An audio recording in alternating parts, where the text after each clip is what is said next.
Rendlesham Forest.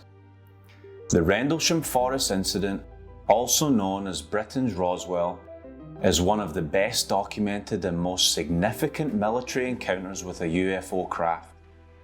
It is also a case that involved very credible witnesses, trained United States Air Force, plus observers and security police. The incident spanned 3 days in 1980. There was a series of reported sightings of unexplained lights near Rendlesham Forest, Suffolk, England, which have become linked with claims of UFO landings.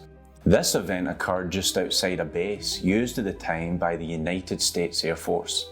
The occurrence is the most famous of British claimed UFO sightings, and one of the top reported in the world. The UK Ministry of Defence stated the event posed no threat to national security and it therefore never was investigated. Skeptics have explained the sightings as a misinterpretation of a series of nocturnal lights, a fireball, the Offordness Lighthouse and bright stars. These lights have been attributed by astronomers to a piece of natural debris seen burning up as a fireball over southern England. Servicemen initially thought it was a downed aircraft, but upon entering the forest to investigate, they saw, according to Halt's memo, what they described as a glowing object, metallic in appearance, with coloured lights.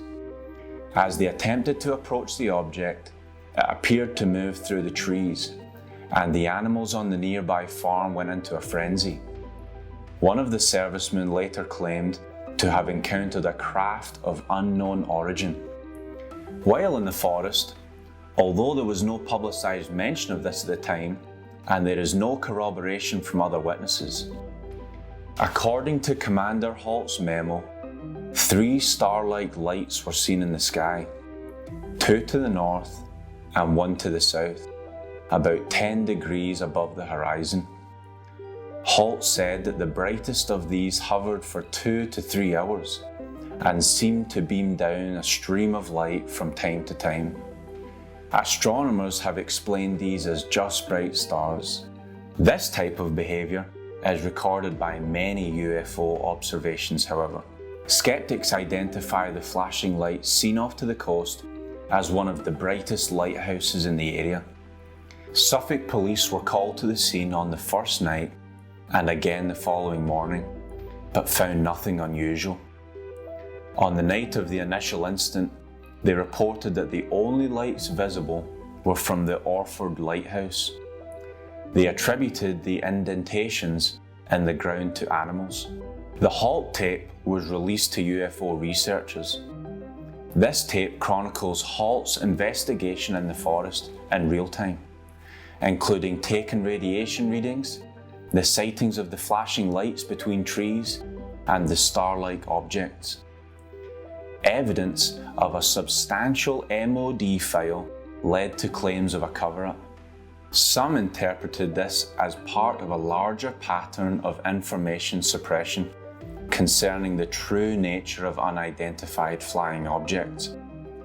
The lack of any in-depth investigation is consistent with the earlier statement that they never took the case seriously. In 2018, David Clark, a British UFO researcher, reported a claim that the incident was a setup by the SAS as a revenge plot on the United States Air Force. Despite all the controversy, the initial 3 sergeant witnesses have stated the following: "What I once believed is no more, and what I've witnessed defies all that I have ever imagined. I am truly in awe over the whole incident, and no one can fully understand the magnitude of such an event unless you were there. When I arrived, it was going in and out through the trees, and at one stage it was hovering. Then it went over to a clearing at the edge of the forest. By the time we got to the clearing, it had already landed. When this thing landed, Halt was already there. I didn't see it land. I saw it take off. It kind of hovered at first and then took off. There were 3 objects or lights. The largest light was the leading or command vessel. The lights were 3 vessels that moved independently of each other. They were moving and were able to jump from Woodbridge and show up over Bentwaters in less than a second. To share all the fun extraterrestrial action, in 2005, the Forestry Commission created a UFO trail in Rendlesham Forest. As always, remain skeptical, open-minded, and curious. Truth can only stay hidden for so long.